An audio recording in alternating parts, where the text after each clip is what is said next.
সুন্দর একটা সাদা ধবধবে ছাগল। গুড মর্নিং বন্ধুরা, সবাই কেমন আছো? আশা করছি সবাই ভালো আছো, সুস্থ আছো। আমি মধুমিতা, মধু ক্রিয়েশনে সবাইকে স্বাগত। এখন বাজে 8টা মতো, আর এখানে সবাই ঘুম থেকে উঠে 4টে, আর 8টা মানে এখানের অনেকটাই বেলা। দেখছো কত সুন্দর একটা সাদা ধবধবে ছাগল। এই ছাগলটার বাচ্চাগুলো, আরও দুটো ছোট ছোট বাচ্চা আছে। আর এই কাকটার কি হয়েছে কে জানে, তখন থেকে দেখছি দুধের ড্রামটাতে মুখ দিয়েই যাচ্ছে, যতবার তাড়াচ্ছি ততবার চলে আসছে। আওয়াজ যাচ্ছে, হই। এখানে দেখছো কত বড় বড় গাছ, ঠিক যত গাছ ততই পাখি। সকালবেলা তোমার ঘুমটাই ভাঙবে পাখির আওয়াজে। এগুলো সবই আমার শ্বশুর বাড়ির গরু।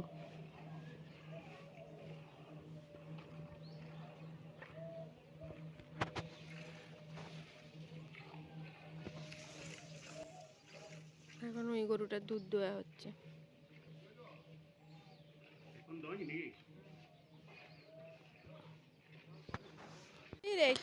আর এই গোয়েলে ঘরগুলো যে দেখছো, মানে এই যে ছোট ছোট মাটির ঘরগুলো আছে, এই ঘরগুলোতেই গরুগুলো রাখা হয়। মানে গরু ছাগল যার যেটা আছে সেটা রাখা হয়। এই গোটা এরিয়াটাই হচ্ছে আমার শ্বশুর বাড়ির। এখানে যতগুলো গরু দেখছো, মানে ওই আমাদের গরু আছে, তারপর খুঁড়তুতো জারতুতো সবার মিলিয়েই গরু আছে। এই দুধ দোয়া হবে, ওদেরকে জাপ দেওয়া হবে, দিয়ে একদম মাঠে সবাই বেঁধে দিয়ে আসবে। এই দেখো এখানে এই গরুটার দুধ দোয়া হচ্ছে। আগের গরুটায় দুধ মানে গয়লা এসে দুধ দুয়ে গেল, আবার এই গরুটা আমাদের বাড়িতে যেহেতু দুধটা রাখা হবে সেই জন্য দুধটা দোয়া হচ্ছে। আর এক একটা গরু প্রায় 3 থেকে 4 কিলো মতো দুধ দেয়, মানে শুধু সকালের দিকে।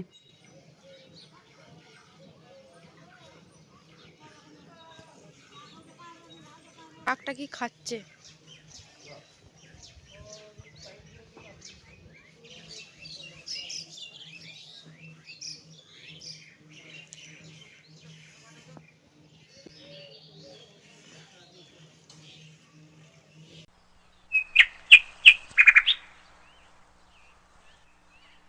দেখছো এখানে কত পাখির আওয়াজ। আমার সত্যি বলতে যখন এই মানে ঘর থেকে বেরিয়ে যখন উঠোনটাতে বসে থাকি, এত ভালো লাগে, মানে তোমাদেরকে কি বলবো। চলো ছেলেটাকে এবার নিয়ে আসি।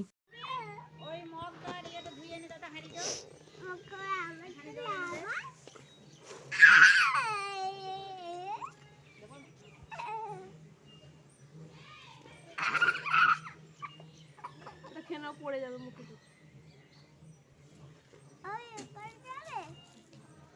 গুটিয়ে দেবে একদম সিঙে করে।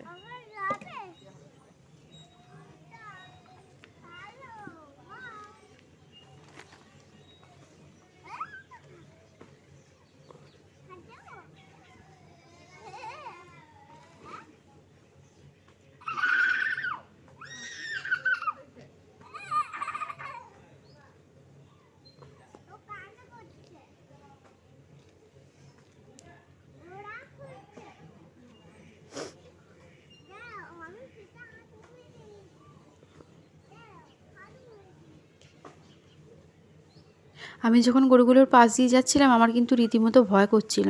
তো সবাই ওখানে ছিল, বলছে কিচ্ছু হবে না, চলে এসো, কিন্তু তাও যেন যেতে ভয় করছিল। আর ওকে দেখো, ও যেন এগিয়ে গিয়ে চলে যাচ্ছে গরুগুলোর কাছে।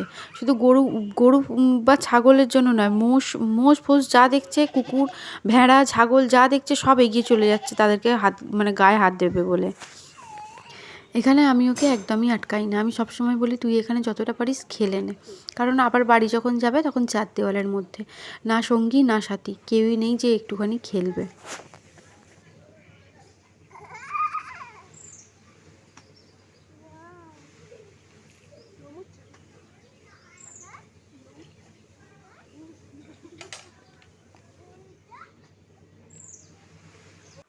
খাঁটি গরুর দুধের চা খেতে একদম পুরো মালাই। যে কোনো বড় বড় দোকানকে কিন্তু আমাদের এই চাটা হার মানাবে। প্রথমে ভেবেছিলাম একটু জল মেশাবো, ওরা কেউ জল মেশানো চা খাবে না, একদম পুরো দুধেরই চা খাবে। তো সেই জন্য একদম দুধেরই চা করছি। আর চাটা যখন কালকে রাত্রে খেয়েছিলাম, এত অপূর্ব স্বাদ ছিল। ওই চাটা কিন্তু আমাদের ওখানে আমি কোনো দিনই করতে পারবো না, কারণ দুধে জল মেশানো থাকে। আর এত সুন্দর টেস্ট, যে কোনো বড় বড় দোকানকে কিন্তু হার মানিয়ে দেবে। পুরো মুখে দিলেই একদম মালাই। প্রয়োজন মতো চা চিনি দিয়ে, আর আজকে দিলাম একটু আদা থেতো করে। এত অপূর্ব স্বাদ হয়েছিল চাটা। যেহেতু আমরা চা খেতে পছন্দ করি, বা চায়ের নেশা আমাদের বলতে পারো, তাই আমাদের মতো মানুষের কাছে চায়ের স্বাদটাও অনেক গুরুত্বপূর্ণ। কেটে গেছে, আবার নতুন করে শুরু হচ্ছে। ওই একটা বাটি দাও, খাবে তো এটা, তুলে দিই 3 পিস। বাড়িতে এলে মোটামুটি রান্নাটা আমিই করি, কারণ প্রথমত কাঠের উনুনের রান্না, যেটা করতে আমার খুব ভালো লাগে, আর দ্বিতীয়ত আমার হাতে রান্না খেতে এখানে সবাই খুব পছন্দ করে। আজকে মাংস নিয়ে আসা হয়েছে, মুরগির মাংস, তাই আজকে মুরগির মাংস রান্না করা হচ্ছে আলু দিয়ে, একদম মানে ঝোল ঝোল মতো মুরগির মাংস।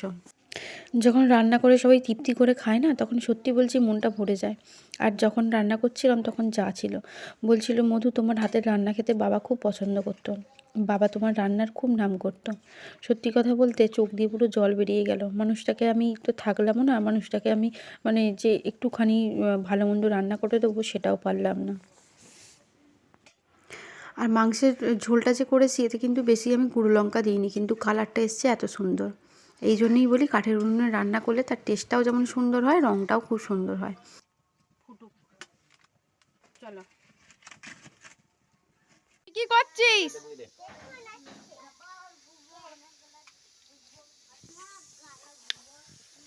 কুসুম তুমি খেয়েছো? তোমার কাকা এসে ছাঁটিয়ে দিল।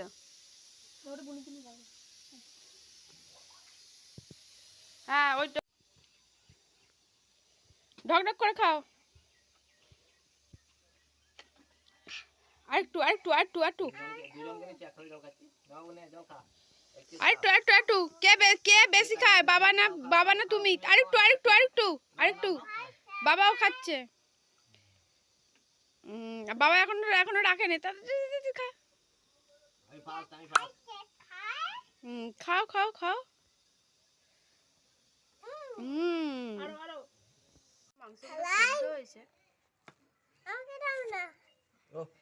গরম গরম গরম বাবু,